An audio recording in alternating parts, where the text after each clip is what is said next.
Greetings. Today we are joined by Lady Wray, who's got a brand new album out on Big Crown Records called Pieces of Me. And Lady Wray first came to our attention about 10 years ago with the band Lady when she came through town and played at KDHX along with Lee Fields and the Expressions. But certainly Lady Wray, Nicole Wray's history goes way, way back before that. She started out when she was 15 years old, signed to Missy Elliott's label, was the first artist signed to her label, and had a gold single right out of the bat, shot out of a cannon. Bounced around from various labels. She was on Rockefeller. She was with Dame Dash's label. Bounced around and eventually found her way to Truth and Soul and put out the release Lady, the band. And certainly it was a fantastic one. And then you had your first solo release out in 2016, Queen Alone. And then here we are. That brings us to 2022 and Pieces of Me. So good to have you with us, Lady Wray. Thank you for having me. It's a pleasure. My pleasure. Well, thank you. And tell us about Pieces of Me. It's taken a long time to put out the full length. Certainly there's been lots of singles that have been coming out the last few years. But what has brought you to Pieces of Me? Well, my album is Piece of Me. We talked about, the label and I, and Leon Michaels and myself, we talked about getting back in the studio after Queen Alone release, which was like about 6 years ago. And I became pregnant, and I was super excited to be getting back in the studio. My hormones were all over the place. I flew to Rhinebeck, New York. It's a beautiful place, upstate New York. And we just got in the studio and just created this masterpiece. And it was basically done in like three levels. The first stage was I was pregnant, about 7 or 8 months pregnant. And I went up and I did a couple of songs. I did Piece of Me. I did Come On In. And then the next leg, I had my baby, and she was born. I had to leave her home with her dad, and I traveled back to Rhinebeck. And we did Where Were You, Storms, and a couple of other songs. And then we got hit with COVID, and it was just insane. And so we all had to reevaluate everything. And so the third leg, I went back up with my now husband and my daughter. She's 3 years old now. And so we finished the album, and we got some of the songs, Beauty in the Fire, Under the Sun. And it was just amazing to see the process of this album, because we started in 2019. Well, actually 2018, because my daughter was born in 2018. And so to get this album all wrapped up and it still sound cohesive, it's been a long journey, to say the least, but I'm so excited. This is a masterpiece. I'm excited. I'm proud of this album, myself and Leon, that we put this album together and we're able to, release this album to the world. So I'm very excited about that. Well, congratulations on your baby girl too. Thank you. And you and Leon Michaels, you've worked together before, haven't you? Oh, yes, we have. I met Leon Michaels probably about 2009, 2010, up in New York. I was in New York working with Damon Dash, and that's where I met Terry Walker. And Terry Walker and we became friends. We had the sisterhood, and she actually introduced me to the guys, one of their managers at the time. And we went over and they met us. We saw a concert of Lee Fields, and I was blown away. The great Lee Fields, and Leon Michaels wanted to work with the girls, and Terry and we went on the road. We put an album together and we toured that album. And Leon and we just kept the relationship going. After Terry and we kind of did a split, because I think Terry and in the beginning, and shout out to Terry Walker, that's my girl. And I think when we both started this thing, we said we were going to still kind of continue on doing our own solo thing. It's kind of ended a little sooner than we all expected. So I just took the torch on and kept going with Lady Wray, and Leon just was amazed. And, he asked me to write for Lee Fields. So I wrote Lee Fields' Faithful Man album, which is incredible.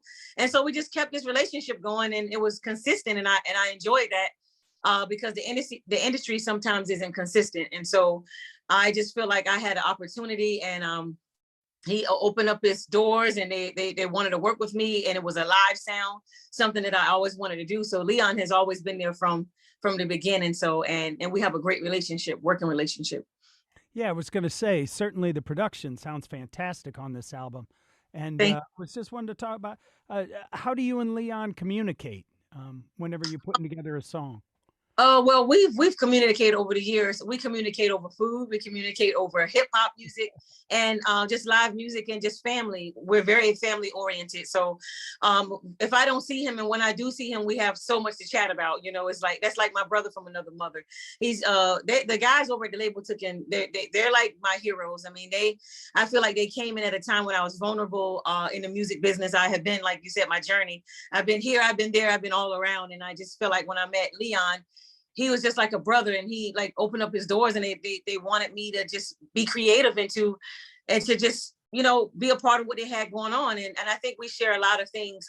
We've shared a lot of things over like stories of family and love and music, and he has children, and I just had a daughter. And so when I went up to work on my album, my daughter, 3 years old, she played with his kids. We all had dinner together. We had dessert. We had wine. I mean, it's very family oriented over there, and just his love for music, and to just to hear my voice when I first met him, and he was like, "I want you to come and work with Lee Fields." I think that was an opportunity in my career that I was always kind of waiting for. Like when you see that Ray Charles movie, and he was in that hotel, and they came and knocked on the door looking for him. It's like that movie that was unfolding right before my eyes. I'm just this artist that had a lot of passion and a lot of belief and dreams, and I feel like he came in at a time when I just needed some help, and I just feel like the relationship is very reciprocated, and we're like on the same level, and I appreciate that. The timing is everything. Right.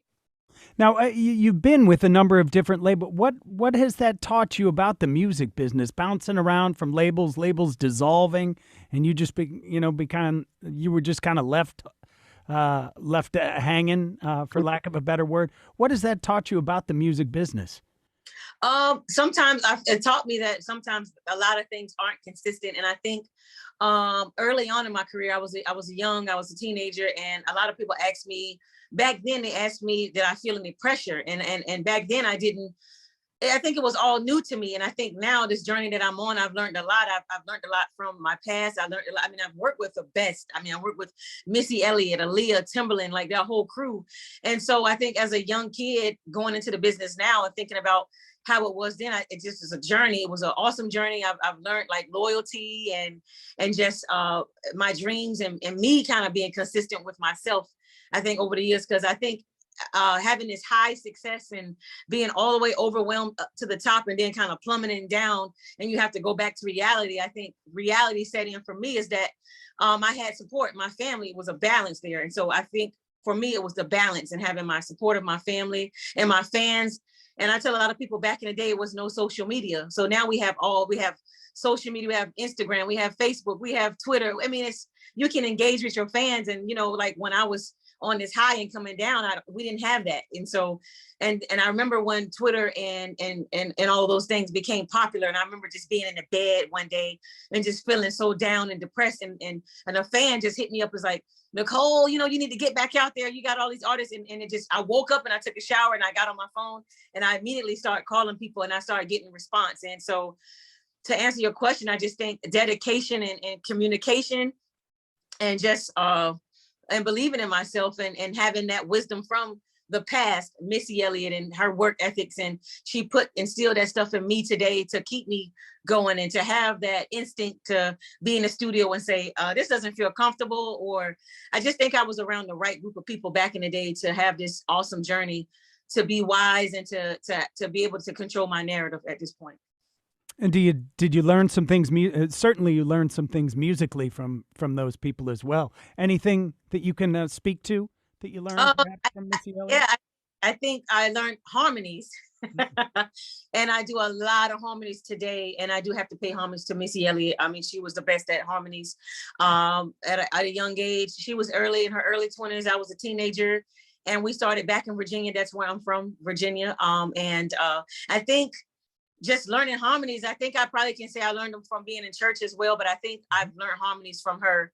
And I think that has grown with me over the years, and it has, I can just go in the studio and I can hear, and I come up with these crazy, like Leon, he calls it like a munchkin. I have like it's like a little baby harmony that I do. And it's really cute. And I think I don't know, I think it's over the years, and I just incorporate that in all my songs now. Is really like a cute high soprano pitch harmony that I never knew that I could do. And so I think that I had to pay homage to Missy Elliott for all her incredible harmonies that she's done over the years and just taught me all of that back in the day. That's fantastic. And I didn't realize that you had written Faithful Man for Lee Fields. Right. That's a wonderful album, really, honestly. Thank you. And you toured with Lee. What did you take away from working with Lee Fields? Oh, wow. Because he's a guy who's been at it for decades, half a century. And Well, and I really think he's hitting his stride now, in the oh, last 5-10 years. right. Yes, Lee Fields, to say the least. Oh my God. Like I have had so many conversations with Lee Fields on the road. It was Lee Fields and myself, and we would get off the tour bus and go walk to a Walmart.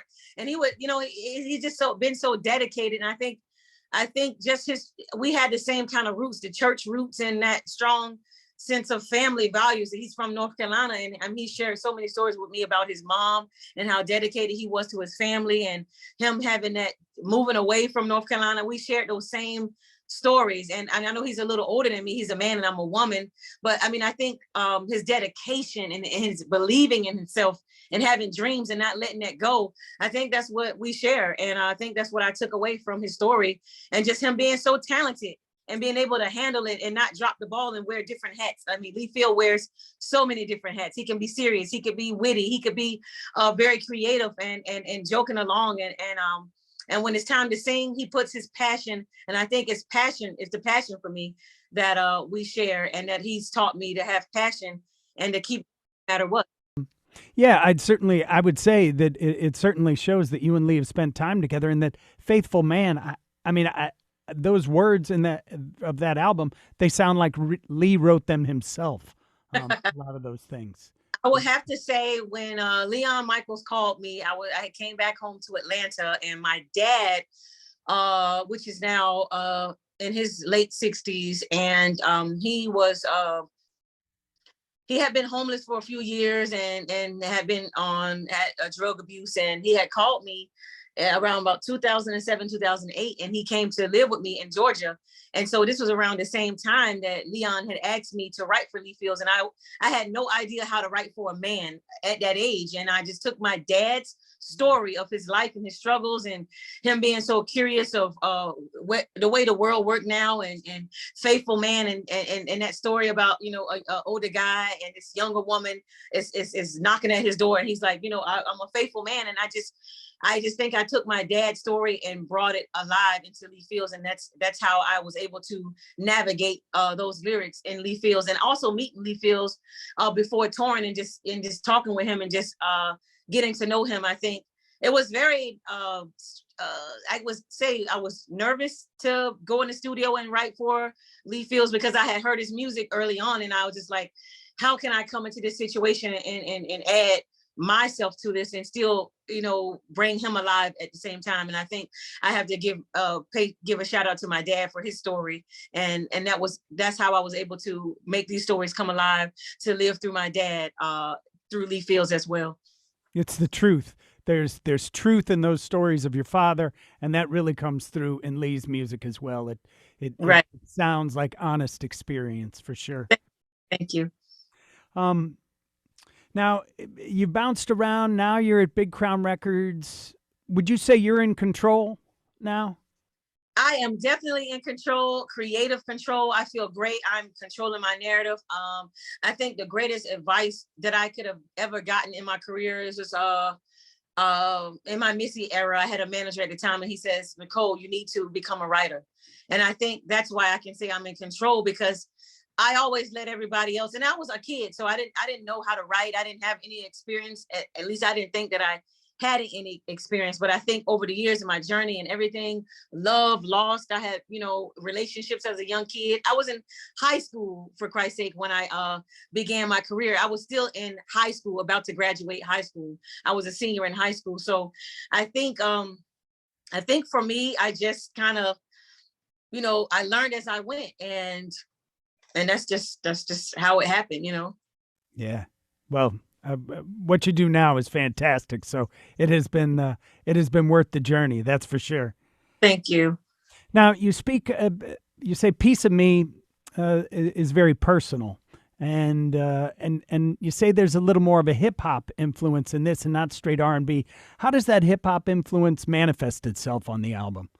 Oh my goodness. I think hip hop, it lives in me. I always, years ago, I was like, I want to be, when my career kind of like, it was high and then it went low. And I was like, I need to come back and be a rapper. I always love hip hop. I'm a big fan of like old school hip hop. Queen Latifah, Wu-Tang Clan. And I think for Leon and I, Lauryn Hill, she was a singer slash rapper. And I think I have that. I mean, that was the era that I kind of came up in. We had Heavy D and the Boys. I mean, the list goes on and on and on. And I think it's just always been, and Missy Elliott, she was a rapper slash singer. So, and I think that's what she liked about me years ago. And I think that's what Leon and I share. We share the love of our hip hop story. He loves hip hop as well. And I think we talk about hip hop all the time. And I think, we always talked about like what we wanted the sound to be after the Queen Alone album, after the Lady, the band album, and myself with Terry Walker. I think I kind of wanted to get back to the roots of me, who I was originally and how I started, because it's always been in me. It's been that soul, it's been that church, and it's been that raunchy hip hop thing that's beating in the back of my conscience. It's like all I hear is like, the drums in my head, and I hear it, and Lee and I, we talk about it all the time. And so when I went to New York to work on the album, he had production that was, it just blew me away. And I was like, Leon, this sounds like, it sounds like hip hop, and it's amazing. I mean, the breaks and the drums and the piano has that rustic church sound. And I just was like, this is home for me. And this is what I want to do. So to answer your question, it's always been, and it always lived, hip hop has always lived inside of me, and it's coming alive on this Piece of Me album. Right on. You touch on all kinds of different subjects on the album. You've got Beauty in the Fire. Is that inspired by real events? Beauty in the Fire is definitely inspired by real events. I think when I went up to New York to work on this album, back in Atlanta at home, everything was happening with Ahmaud Arbery situation, a young Black guy that got kind of lynched in modern day. And I think for me as a Black woman, I was like, and then we were in this COVID world, and I was like, I don't know what's happening. I was looking at the news, and it was just so many things happening, and it was very sad. And when I heard the production to Beauty in the Fire, I automatically felt like there's a lot of fire that's happening around in our world, and I felt like I wanted it to be relatable, like the girl next door and the woman getting up going to work, the guy that's going to work, the mothers, the fathers, and everything that we're seeing all at once with our eye and being united. And I said, there's a lot of beautiful things happening amidst all this horrible stuff. And I kind of wanted to kind of speak on that. And I had my dad, he was back at home, and we called him. I was like, and I really would have loved him to sing, because my dad is a singer, and he's in the church and things of that nature. And he got himself together. Like I talked earlier, he was homeless and he had drug abuse, and he did this 360 thing in his life, and he came back around. He's sober. He's retired now. He's remarried. I'm so proud of my dad. And I looked at his story, and I'm looking at the way the world is. And I was like, there are beautiful things happening amongst all of this fire. And someone asked me what was my fire like, walking through the fire. And I was like, just watching my dad go through all of these things and watching his flower bloom, like this flower coming out of the concrete. And that was the fire and the beauty for me. And to see all of these beautiful things happening. We have young Black entrepreneurs that are becoming billionaires and changing the game in music history. Music history is changing. We're rewriting things in music, and we're rewriting things in our life, and we're united. We're bringing back religion, and that's another beautiful thing that's happening. That's the Beauty in the Fire. We're becoming one with this COVID thing. Everybody, the whole nation was shook with this COVID, and we all came together and we started praying. And that's the beauty for me as well in this song. And I wanted to just get that song out to the world. And my dad is a part of that song. And I've been trying to get him a part of my life and a part of my career for many years. And I feel like now I am the boss, and I'm being, I am the boss of my career, and I am taking the torch and letting it just, ring out into the world. And I'm excited about it. It sounds like you had a very profound effect on your father's story too. Yes. How about the song Melody? Is that about your daughter? Melody, yes, Melody Bloom Bacote. She says she wants to be an astronaut. So you know, we got to keep going hard in this music business to accommodate those, or, you know, things of that nature. But Melody is a song that is near and dear to me, because without Melody, I don't know, because like I told you, the first stage of the album, she was in my belly and I was very nervous as a mom. My hormones were all over the place. And I feel like she navigated this whole Piece of Me album. It was because of her that I feel so confident. I never thought that a million years that I would have a beautiful daughter and that I would be a mom, a strong mom. You know, I talk about like my career years ago. It was unheard of getting tattoos. It was unheard of being a mom. It was unheard of having long, beautiful, colorful hair. And so this new era, you have the Cardi B, she's a mom. You have Summer Walker's, and even Lauryn Hill back in the day set that foundation with her Zion son and Miss Education. And I just like to pay homage to that, because I'm a mom now. I'm a working mom, and I don't think I would have been this focused on this album. I mean, years ago, you know, I was a kid and I was young, and like I said, I've traveled through this journey, and I've certain things I would do and certain things I'm not going to do right now, because I have to look at my child and say I have to make these different decisions. And so that song is definitely wholeheartedly about her. And I remember Leon saying, if you're going to do a song about your child, you got to come hard. You can't be cheesy. And so I asked him, I said, let's get Paul from Holy Hive. And Holy Hive, Paul is on the label Big Crown, and he's amazing. He reminds me of Paul McCartney from the Beatles, and he's so artistic, and he's a very humble guy. And him, myself, and Leon, we just got in the studio and we put up a microphone, and he started playing this acoustic, and I just started belting out lyrics, and we would change them. And my daughter was in the room. My husband at the time was in the room, and we came up with this incredible record. I'm so proud of it, and I'm proud of my daughter, and she's just amazing, you know. And she's a piece of you too. She's definitely a piece of me, and that's how I was able to give a piece of me through her. So I'm just excited.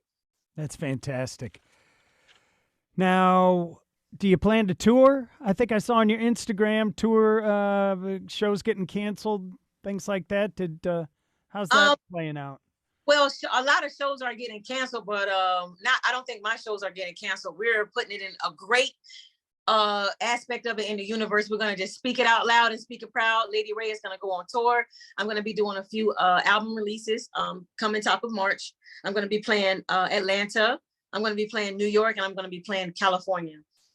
And then we're going to talk about a international tour where we're getting dates and stuff of that now, but we're staying hopeful, because a lot of things have, you know, changed with this COVID world, and how we see music through it now.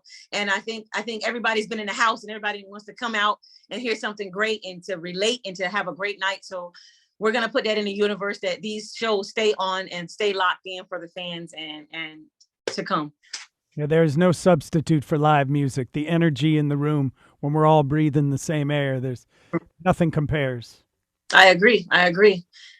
So what's musical inspiration to you? What have you been listening to? What were you listening to that helped to inspire the album? I think for me, I listen to a lot of oldies. Such as? I love Otis Redding.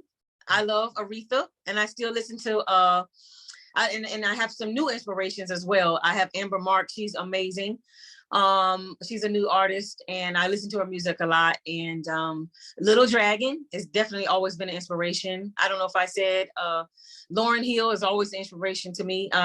Mary J. Blige. So and it goes all over the place. Whitney Houston. I listened to a lot of Whitney Houston older, when she was first coming in the game. Etta James. Shirley Caesar, gospel. The list goes on and on. I was when I was working on that album and just being at home, I just cook, and that's another one of my inspirations, is to cook and to get inspired by music. And I'll put I'll make a Italian dish, and I'll listen to Frank Sinatra, and I'll make pasta. And my daughter and I were just in the kitchen with flour all over the place, and just making pasta and sauce. And so I listen to a lot of things to get inspired. In this album, I listen to a lot of genres of music, and I can't put my hand on one, but it was a lot of things. Being a pregnant mom, eating all the things that I wanted to eat: pickles, chicken, ice cream, milkshakes, apple juice. That was one of my favorite. I got inspired by a lot of things with my daughter in my stomach, and food and music has definitely tied the knot for this album. Right on. What are you listening to right now? What is currently in your CD player turntable, MP3 player, tape deck. What are you jamming to right now? What is top of mind? I am jamming to Anderson .Paak right now, him and Bruno Mars. I love their creation together. I was a fan of Bruno Mars years ago when he first came out. I was this young brother can blow from Hawaii. He can blow. And then I stumbled across Anderson .Paak, and he is just insane. I mean, his story is just insane. He's a drummer. He's a rapper. He's a father. He's just magical. And Amber Mark, like I said earlier, she's a young Black artist that's taking over the scene right now. Her voice is impeccable. I'm not sure how long she's been around, but that's who I'm listening to currently right now. And Joy Crooks, she's of Europe. She's amazing. Who else am I listening to? Little Dragon. I'm a huge fan of Little Dragon.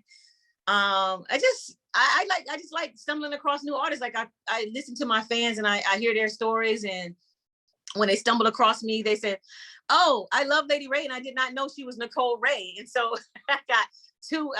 They said, "Kill two birds with one," and that's just amazing to me, because I didn't think that I was reinventing myself. So when they stumble across Lady Wray, and then they do the history and they do the math, and they're like, "Oh, that's Nicole Wray. She was with Missy Elliott," and so I've gained another fan. But it's like this algorithm that's happening behind it, and it's just beautiful. And I'm just blown away to still be current in the industry today with everything that I've endured in my journey, Yeah, well, we're big fans of you here in St. Louis.